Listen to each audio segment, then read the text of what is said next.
welcome to the Toffee Blues, your source for all things Everton, and welcome to tonight's Everton 24/7 daily report. It's the day of the official kit launch today, despite many people discovering those leaked images yesterday amid some hysteria and some negativity. And with that, it seems the Everton rumour mill today has taken a bit of a backseat. As I mentioned, the official images of the 2019-20 Everton home kit were released this morning, and if anything, those photos have only helped the kit to grow on me. It's actually a pretty decent offering now, in my opinion, and I think that it also seems to have grown on the rest of our fan base.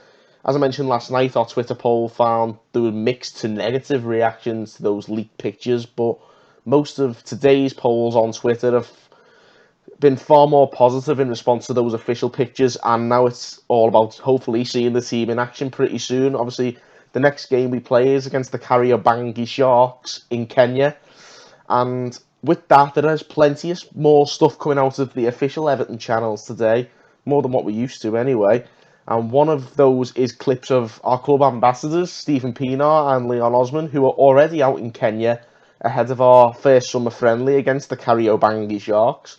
And in keeping with our community spirit at Everton, they have helped deliver shirts to Kariobangi, which is one of the most deprived areas of Nairobi, in time with Sport Pesa's Kit for Africa scheme.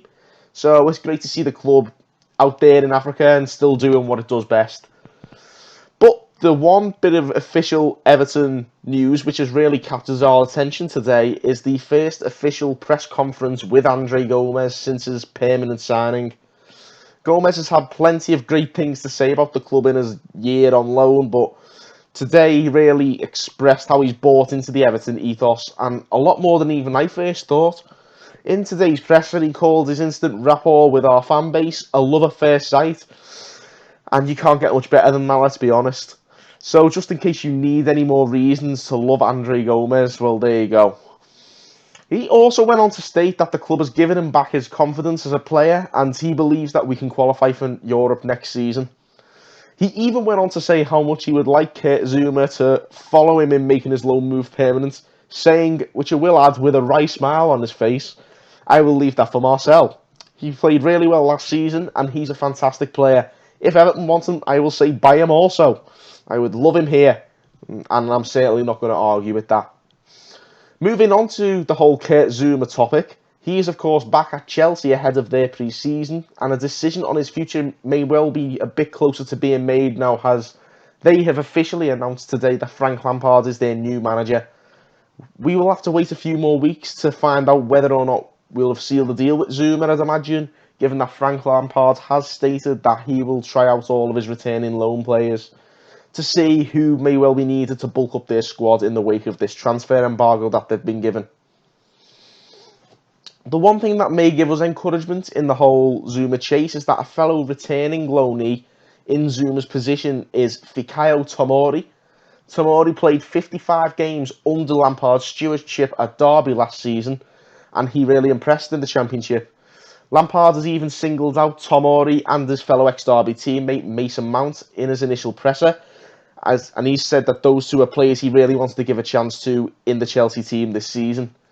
Given Tomori and Lampard are already well acquainted, and that Tomori would also help Chelsea meet their homegrown players quota for next season, I'm hoping that Tomori may well get the nod from Lampard, and in doing so, that may well strengthen our own hand in striking a deal to bring Zouma back to Goodison.